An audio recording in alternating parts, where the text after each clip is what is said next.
My younger son, Ivan, a pilot, called me one morning while I was washing the breakfast dishes. "Mom, something strange is happening," he said, his voice carrying an odd tremor. "My sister-in-law is at the house." I smiled, glancing toward the stairs. "Of course she is, honey. Araceli's upstairs taking a shower." But then Ivan's tone dropped to a whisper, quiet and sharp. "That's impossible. I have her passport in my hand. She just boarded my flight to France." At that very moment, I heard footsteps behind me, soft and deliberate.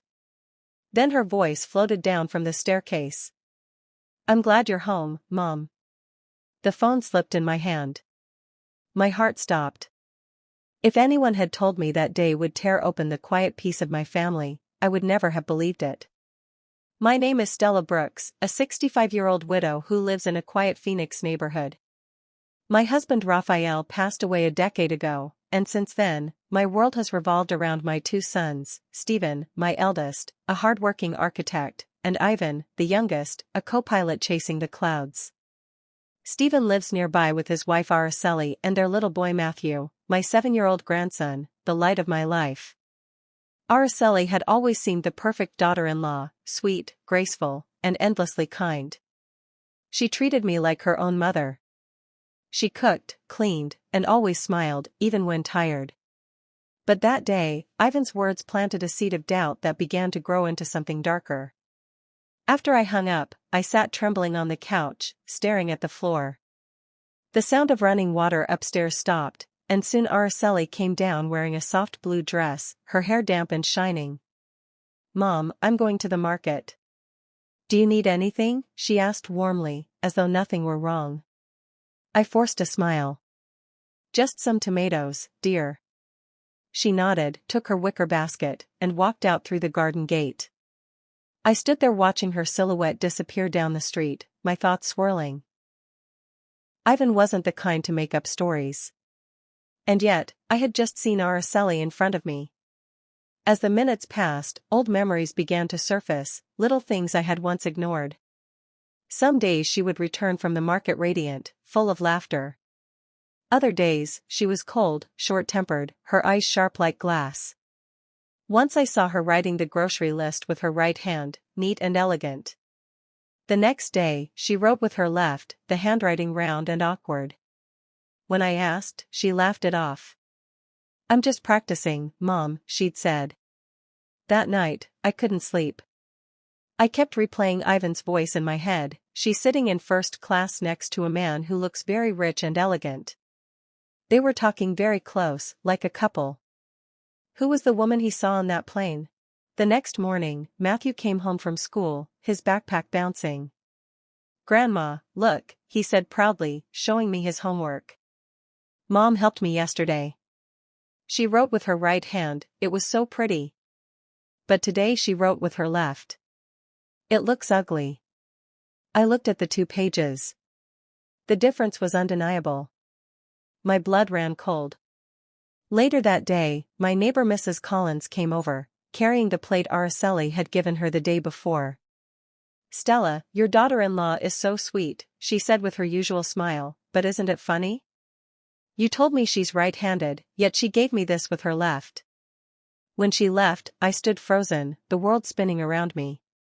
It wasn't just me noticing the changes, others saw them too. That evening, Araceli came back from the market, holding the basket with her left hand. She smiled, the same soft curve of lips, the same gentle voice. "Mom, I'll make roasted fish tonight. You like that, don't you?" I nodded, though my hands trembled. "Yes, dear."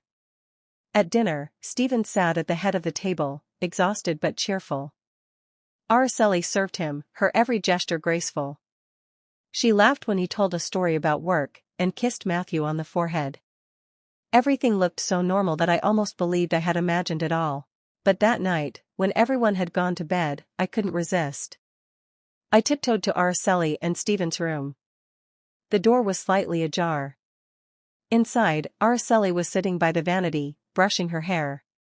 But there was something about the way she stared into the mirror, empty, expressionless, as though she didn't recognize herself. When her eyes flicked toward me in the mirror, my heart nearly stopped. "Is something wrong, Mom?" she asked softly. I stammered. "No, dear. I just wanted to say goodnight." She smiled faintly, but her reflection in the mirror didn't. The next morning, I received a message from Ivan. He'd landed safely in France. Attached was a picture he'd secretly taken on the plane, a clear shot of Araceli sitting beside a well-dressed man, her hand resting on his arm. Her smile in that photo chilled me. It was genuine, not the polite one I saw every day. I dropped my phone. The porcelain mug in my hand shattered on the floor. Days passed, and I tried to act normal. But my body moved like it belonged to someone else. Every time Araceli entered a room, I watched her hands, her eyes, her gestures, searching for the difference that might reveal who, or what, she really was. Then one afternoon, while she was out, I went into her room. I told myself it was wrong, but my fear was stronger than my guilt. In the bottom drawer, beneath neatly folded sweaters, I found an envelope. Inside were 2 passports, both with Araceli's name. But the photos were different. The first was the woman I knew, smiling, soft-eyed. The second was colder, sharper, her hair styled differently, but undeniably similar. Twins. My breath caught. I remembered Araceli once mentioning a sister, barely, years ago, at her wedding. "My twin couldn't come," she'd said quickly, changing the subject. I had never thought much of it. But now the puzzle pieces began to fit, cruelly, painfully. When Stephen returned home that night, I showed him the passports. His face turned pale. "Mom, this must be a mistake." "Maybe they're old," but I saw doubt flicker in his eyes. That evening, when Araceli came home, Stephen confronted her quietly. "Araceli, do you have a sister?" She froze, her smile stiffening. "Why do you ask?" "I found something," he said softly, showing the passports. For a long time, she said nothing. Then tears welled up in her eyes. "I was going to tell you," she whispered. "But I didn't know how." We all sat at the kitchen table as she spoke, her voice trembling. "Yes, I have a twin, Marisol. We were separated when we were babies. I grew up with my mother, she was taken by our father after he left. We found each other only 2 years ago. She was struggling, alone. I tried to help her. When I traveled for work, sometimes she stayed here. She promised not to tell anyone. I felt the ground give way beneath me. So the woman here that day." Araceli nodded, tears streaming. "It was her. I didn't know she'd come while I was leaving for the airport. I only learned later that she had taken my place. I'm so sorry." Stephen sat motionless, his jaw tight, his eyes burning with betrayal and confusion. "You let her live here, with our son?" "She never hurt anyone," Araceli pleaded. "She just wanted to know what a family felt like." I looked at her and saw not deceit, but grief, a desperate love between 2 sisters torn apart and trying to share one fragile life. The anger I expected never came. Instead, I felt a crushing sadness. Later that night, as the house grew quiet, Araceli sat beside me on the porch. The moonlight traced the tears on her cheeks. "She's gone now," she said. "Marisol left after that day. I don't know where. But I can't hate her. She's my other half." I placed a trembling hand on hers. "You should have trusted us," I whispered. "I was afraid," she said softly.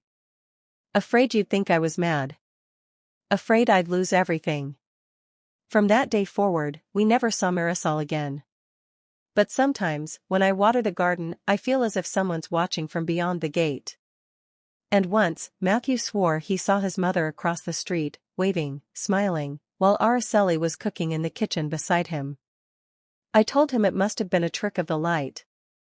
But deep inside, I knew better. Family, I've learned, isn't always built on truth, it's built on forgiveness, on what we choose to keep even when the world feels strange. And sometimes, love itself can be divided in two, one heart, beating in different bodies, longing for the same home.